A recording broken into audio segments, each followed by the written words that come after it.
పళ్ళ సమస్యలా? అవును. మీ tooth paste లో ఉప్పు ఉందా? ఇలాంటి యాడ్స్ మీరు చాలా సార్లు చూసే ఉంటారు. కానీ నిజంగా మన టూత్పేస్ట్లో ఉప్పు అవసరమా? ఇప్పుడు దీని గురించి తెలుసుకుందాం. మనం తిన్న తర్వాత మన పళ్ళ సందుల్లో మిగిలిపోయిన ఆహారాన్ని విచ్ఛిన్నం చేయడం కోసం మన నోటిలోని బ్యాక్టీరియా యాసిడ్స్ని రిలీజ్ చేస్తుంది.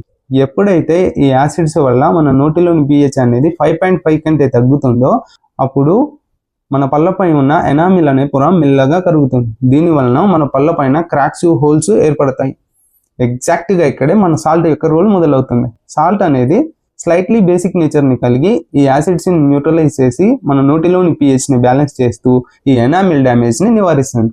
అంతేకాకుండా సాల్ట్ అనేది మైల్డ్ యాంటీ బ్యాక్టీరియల్ ప్రాపర్టీని కలిగి బ్యాక్టీరియల్ గ్రోత్ని కూడా తగ్గిస్తుంది. సో టూత్పేస్ట్లో ఉప్పు ఉండడం వల్ల యాసిడ్స్ని న్యూట్రలైజ్ చేసి బ్యాక్టీరియల్ గ్రోత్ని తగ్గించి మన పళ్ళను సేఫ్గా ఉంచడంలో తోడ్పడుతుంది. ఇప్పుడు అర్థమైందా? టూత్పేస్ట్లో ఉప్పు అనేది కేవలం మార్కెటింగ్ స్ట్రాటజీని కాదు, దీని వెనకాల సాలిడ్ కెమిస్ట్రీ ఉంది.